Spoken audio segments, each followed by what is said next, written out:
வணக்கம், welcome to SK channel. இன்றைக்கி நம்ம சேனலில் ஜவ்வரிசி பாசிப்பருப்பு வச்சு பாயசம் செய்கிறது எப்படின்னு சொல்லிட்டு பார்ப்போம். வாங்க. இந்த பாயசம் வந்து புதுசாக செய்கிறவங்க கூட ஈஸியாக செய்யலாம். அது மட்டும் இல்லை, டேஸ்ட்டும் செம அருமையாக இருக்கும்.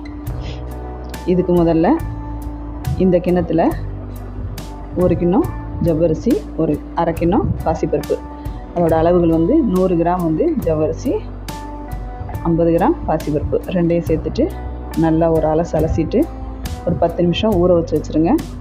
இந்த மாதிரி அலசி எடுத்த உடனே தண்ணி இந்த மாதிரி வெள்ளையாக வரணும். அப்போ தான் அதில் இருக்கிற அழுக்கெல்லாம் போயிடுச்சுன்னு சொல்லிட்டு அர்த்தம். இல்லைன்னா வேகும்போது பொங்கிக்கிட்டே வரும்.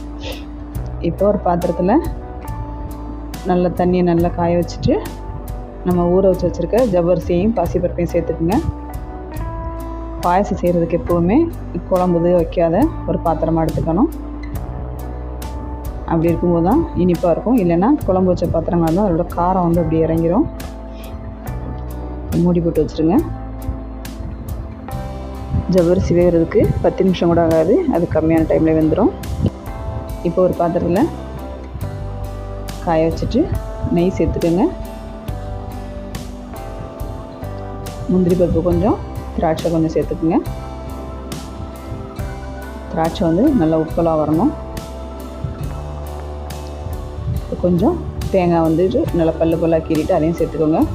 தேங்காய் சேர்க்குறதுனால நான் முந்திரி திராட்சை கம்மியாக தான் சேர்த்துருக்கேன். உங்களுக்கு வேணும்னா தேங்காயை ஸ்கிப் பண்ணிவிட்டு முந்திரி திராட்சை நிறைய சேர்த்துக்கலாம். அதே பாத்திரத்திலே சேமியாவை லைட்டாக வறுத்துக்குங்க. ஆல்ரெடி சேமியா வறுத்து தான் இருக்கும், இதனால் நாம் கொஞ்சம் வறுத்துக்கலாம். இப்படி வறுத்துட்டு நம்ம சேர்க்கும்போது பாயசம் வந்து சட்டுன்னு கெட்டியாகாது. அது மட்டும் இல்லை, நல்ல வாசனையாகவும் இருக்கும். ஜவ்வரிசியும் எடுத்து அமுக்கி பார்த்தோம்னா அப்படி மாவாக இருக்கும். அதுதான் அதோட பக்குவம். சேமியா உள்ளே சேர்த்துருங்க. ஒரு 2 நிமிஷம் நல்லா கிண்டி விடுங்க. அப்போ தான் சேமியா வந்து ரொம்ப குச்சியாக இல்லாமல் ஒடிஞ்சு வந்துடும். இப்போ நம்ம ஜவ்வரிசி எடுத்த கிண்ணத்துலேயே 1 கிண்ணம் வெல்லம் எடுத்துருக்கேன். கொஞ்சமாக உப்பும் சேர்த்துக்கலாம். நான் எடுத்துக்கக்கூடிய வெல்லம் வந்து மணல் இல்லாத சுத்தமான வெல்லம். நீங்கள் அச்சு வெல்லம் மாதிரி எடுத்தீங்க அப்படின்னு சொன்னால் அதை ஒரு 10 நிமிஷம் வந்து தண்ணியில் ஊற வச்சுட்டு அதை வடிகட்டி உள்ளே சேர்த்துக்கலாம். இல்லைன்னா அது மணல் இருக்கும், அதையும் பார்த்துக்கோங்க. இப்போ நல்லா கிளறி விட்ருங்க. பாயசம் வந்து 2 நிமிஷத்துக்கு ஒருக்கா நல்லா கிண்டி விடணும், இல்லைன்னா தூரில் பிடிச்சிரும். இப்போ நம்ம வறுத்து வச்சுருக்கிற தேங்காய், முந்திரி, திராட்சை எல்லாத்தையும் உள்ளே சேர்த்துருங்க.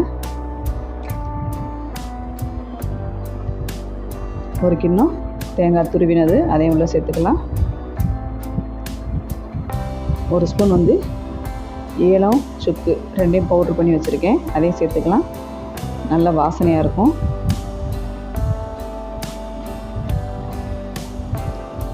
இதில் வந்து நம்ம பால் சேர்க்கலை. பால் சேர்க்காமே பாயசம் வந்து நல்லா டேஸ்ட்டாக இருக்கும். நீங்கள் இதே மெத்தட்லேயே செஞ்சு பாருங்கள். கண்டிப்பாக உங்களுக்கு ரொம்பவே பிடிக்கும். ஈஸியான மெத்தடு, ரொம்ப கம்மியான டைமு. எப்படி இருக்குன்னு செஞ்சு பார்த்துட்டு கமெண்ட்ஸில் சொல்லுங்கள். நம்ம சேனலை லைக் பண்ணுங்கள், ஷேர் பண்ணுங்கள், சப்ஸ்கிரைப் பண்ணுங்கள். தேங்க்யூ.